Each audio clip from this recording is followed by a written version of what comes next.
नमस्कार दोस्तों, स्वागत है आपका मिशन ब्रीफ में, जहां हम लाते हैं देश की सुरक्षा और डिफेंस से जुड़ी सबसे बड़ी और भरोसेमंद खबरें। आज हम बात करेंगे उस ऐतिहासिक सिफारिश की जो भारतीय वायुसेना ने की है, एक 5वीं पीढ़ी के फाइटर जेट की खरीद को लेकर। भारतीय वायुसेना ने सरकार को सुझाव दिया है कि जब तक भारत का अपना एडवांस मीडियम कॉम्बैट एयरक्राफ्ट यानी एमका तैयार नहीं होता, तब तक एक इंटरिम हल के तौर पर अमेरिका का बना हुआ F-35 lightning to fighter jet खरीदा जाए। इंडियन एयरफोर्स के मुताबिक भारत को इस वक्त जिस सुरक्षा माहौल का सामना करना पड़ रहा है, उसमें एक एडवांस स्टेल्थ फाइटर की जरूरत बहुत ज्यादा है। चीन ने पहले ही 200 से ज्यादा J-20 स्टेल्थ फाइटर जेट्स तैनात कर दिए हैं, जो PL-15 मिसाइलों से लैस है। वहीं पाकिस्तान को भी चीन से दिसंबर 2025 तक 40 शेन्यांग J-35 स्टेल्थ फाइटर मिलने वाले हैं। भारत की स्क्वाड्रन स्ट्रेंथ अभी सिर्फ 31 है, जबकि जरूरत है कम से कम 42 स्क्वाड्रन की।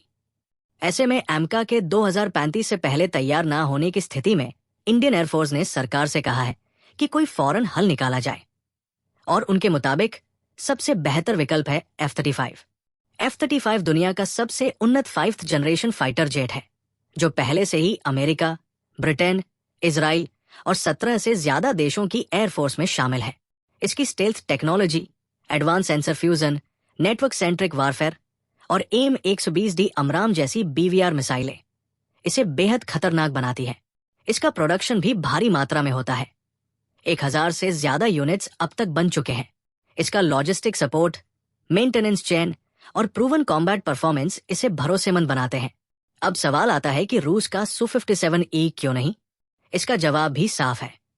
भारत का अनुभव रूस के साथ FGFA प्रोग्राम में अच्छा नहीं रहा। 2018 में भारत ने इस प्रोजेक्ट से $350 मिलियन खर्च करने के बाद हाथ खींच लिया, क्योंकि इसमें कई खामियां थी, जैसे कमजोर स्टेल्थ क्षमता, अविकसित इंजन और कम भरोसेमंद इलेक्ट्रॉनिक्स। आज की तारीख में खुद रूस ने अपने एयरफोर्स में Su-57 की सिर्फ 76 यूनिट्स ही शामिल की है। इसके अलावा Su-57E का एक्सपोज इंजन और सीमित स्टेल्थ डिजाइन इसे आधुनिक रडार सिस्टम के सामने कमजोर बनाते हैं।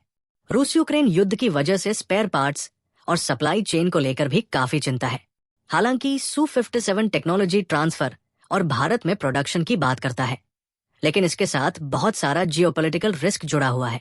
वहीं दूसरी तरफ F-35 की कीमत 110 मिलियन प्रति यूनिट है, लेकिन इसके साथ आती है युद्धस की कड़ी एक्सपोर्ट शर्तें और ऑपरेशनल कंट्रोल, जो भारत की रणनीतिक स्वतंत्रता को सीमित कर सकती है। इसलिए रक्षा मंत्रालय यानी मॉड को अब ये फैसला लेना है, तकनीकी, आर्थिक और कूटनीतिक सभी पहलुओं को ध्यान में रखते हुए। उम्मीद की जा रही है कि फैसला 2026 तक हो सकता है और सरकार से सरकार के बीच 40 से 60 यूनिट्स की डील पर बातचीत संभव है। अब बात करते हैं भारत के भविष्य की, यानी एमका की। मई 2025 में रक्षा मंत्री राजनाथ सिंह ने एमका के लिए 15,000 करोड़ यानी लगभग $1.8 बिलियन के प्रोटोटाइप बजट को मंजूरी दी है। लक्ष्य है कि 2028 तक इसकी पहली उड़ान हो और 2035 तक ये ऑपरेशनल हो जाए। इसका 75 से 85% हिस्सा पूरी तरह स्वदेशी होगा। इंजन को छोड़कर जो GE, सफरान या रोल्स रॉयस जैसे विदेशी कंपनियों से आ सकता है, तो साफ है जब तक एमका उड़ने के लिए तैयार होता, भारत को एक अंतरिम लेकिन एडवांस विकल्प की जरूरत है, और इंडियन एयरफोर्स ने F-35 को उस भूमिका के लिए सबसे उपयुक्त माना है। अब देखना यह है कि रक्षा मंत्रालय इस पर क्या फैसला लेता है। तो दोस्तों, आपके अनुसार भारत को कौन सा फाइटर जेट लेना चाहिए, F-35 या Su-57, या फिर हमें पूरी तरह इंतजार करना चाहिए एमका का? अपनी राय जरूर बताइए नीचे कमेंट में, और ऐसे ही देश की डिफेंस से जुड़ी पक्की और जरूरी खबरों के लिए जुड़े रहिए मिशन ब्रीफ के साथ।